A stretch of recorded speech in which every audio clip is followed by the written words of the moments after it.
তো কেমন আছো প্রত্যেকে? আশা করি প্রত্যেকে ভালো আছো। যারা যারা কেবলই সেকেন্ড সেমিস্টার দিয়ে উঠলে তাদের কিন্তু থার্ড সেমিস্টারে পরীক্ষা রয়েছে ঠিক 4 মাস পর, অর্থাৎ ফেব্রুয়ারি মাসের 18 তারিখে। সুতরাং তোমাদের এই থার্ড সেমিস্টারের বিষয় নিয়ে অর্থাৎ কিছু টপিক নিয়ে আজকে আলোচনা করা হবে, যেগুলি হলো কোন কোন বিষয়গুলি পড়তে হবে, মাইনর কি আবারও চেঞ্জ করা যাবে, এবং নেক্সট কোন বিষয়ের কত নম্বরে পরীক্ষা হবে। তো এই বিষয়গুলি জানতে গেলে বা টপিকগুলি জানতে গেলে বা এই প্রশ্নের উত্তরগুলি জানতে গেলে তোমাদের কিন্তু এই ভিডিওটি দেখতে হবে। তো চলো ভিডিওটি দেখে নিই। তো আজকে যে টপিকটি রয়েছে সেটি হচ্ছে তোমাদের থার্ড সেমিস্টারে কী কী বিষয় থাকবে এবং কত নম্বরে পরীক্ষা হবে। তো বলে রাখি, তোমাদের সেকেন্ড সেমিস্টারে মোট 5টি বিষয় পড়তে হয়েছে, যেটি হচ্ছে major, minor, SEC paper, MDC paper এবং এইসি পেপার। ঠিক আছে, ঠিক একইভাবে তোমাদেরকে কিন্তু এই 5টি বিষয় পড়তে হবে থার্ড সেমিস্টারে। কি কি? মেজর, যেটি মূল পেপার, পেপার 3 নামে পরিচিত হবে তোমাদের কাছে, এবং এটি কোনোভাবে পরিবর্তন করা যাবে না। ঠিক আছে, তো যাদের যাদের হিস্ট্রি মেজর রয়েছে, পলিটিক্যাল সায়েন্স মেজর রয়েছে, এডুকেশান মেজর রয়েছে, বেঙ্গলি মেজর রয়েছে, তাদের কিন্তু এই বিষয়গুলি একদম চেঞ্জ করা যাবে না। নেক্সট মাইনরে যদি কথা বলি, তোমরা মাইনর নির্বাচন করতে পারবে না।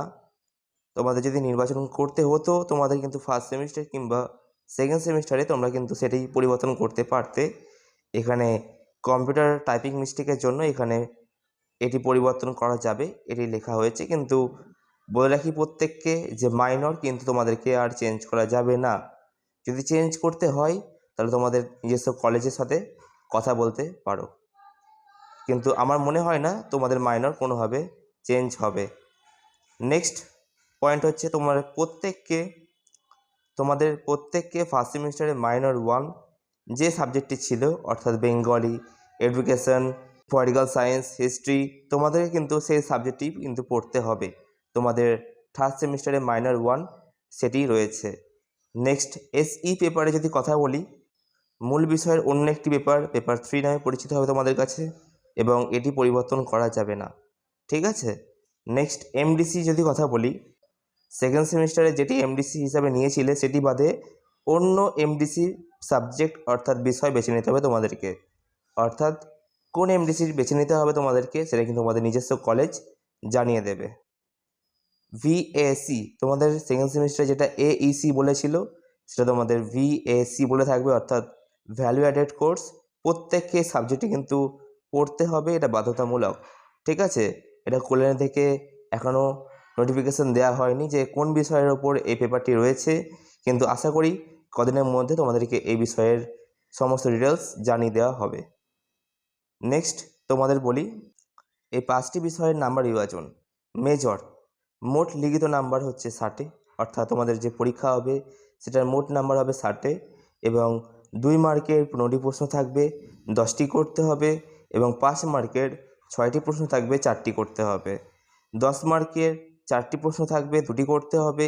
এবং যদি কথা বলি মাইনর সাবজেক্টের, তোমাদের মোট পরীক্ষা হবে 40 নম্বরে, 2 মার্কের 8টি প্রশ্ন থাকবে, 5টি করতে হবে, এবং 5 মার্কের 4টি প্রশ্ন থাকবে, 2টি করতে হবে। 10 মার্কের 4টি প্রশ্ন থাকবে, 2টি করতে হবে।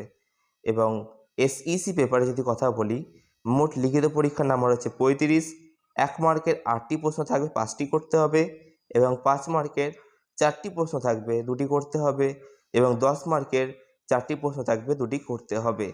এমডিসির মোট পরীক্ষার নাম্বার হচ্ছে 35, যেটা তোমরা জানো এমসিকিউতে হবে। এমসিকিউ মানে অর্থাৎ তোমরা যেটা জানো টিক মার্ক দিতে হবে, তো এই পরীক্ষাটা সেই টাইপেই হবে, অর্থাৎ এমসিকিউ টাইপের পরীক্ষা হবে তোমাদের এটা। এবং ভিএসি অর্থাৎ ভ্যালু অ্যাডেড কোর্স, মোট লিখিত পরীক্ষার নাম্বার হচ্ছে 40, সঠিক উত্তরের পাশে টিক মার্ক দিতে হবে। ঠিক আছে, অর্থাৎ তোমরা জানো প্রত্যেকেই যে তোমাদের কিন্তু এমডিসি এবং ভিএসি এই দুটো পরীক্ষা কিন্তু এমসিকিউ প্যাটার্নে হবে। ঠিক আছে, তোমাদেরকে যে 3টি প্রশ্নের উত্তর বলা হয়েছিল আশা করি প্রত্যেকে সেই 3টি প্রশ্নের উত্তর পেয়ে গেছো, এবং তোমাদের বন্ধুদেরকে ভিডিওটি শেয়ার করে দাও, এবং ভিডিওটি যদি ভালো লেগে থাকে তাহলে একটা লাইক করে দিও, আর এখনও পর্যন্ত যারা সাবস্ক্রাইব করোনি আমাদের চ্যানেলটিকে, তারা সাবস্ক্রাইব করে নাও। আর বলে রাখি, তোমাদের জন্য থার্ড সেমিস্টারের সমস্ত বিষয়ের পিডিএফ তোমরা কিন্তু আমাদের কাছ থেকে পেয়ে যাবে, ঠিক আছে? এই পিডিএফের মূল্য একদম কম, তোমরা প্রত্যেকেই জানো। এবং পিডিএফগুলি কদিনের মধ্যে রেডি হয়ে যাবে। প্রত্যেকে পিডিএফটি সংগ্রহ করে নেবে এবং নিজের বাড়িতে বসে কিন্তু তোমরা পড়তে পারো, ঠিক আছে?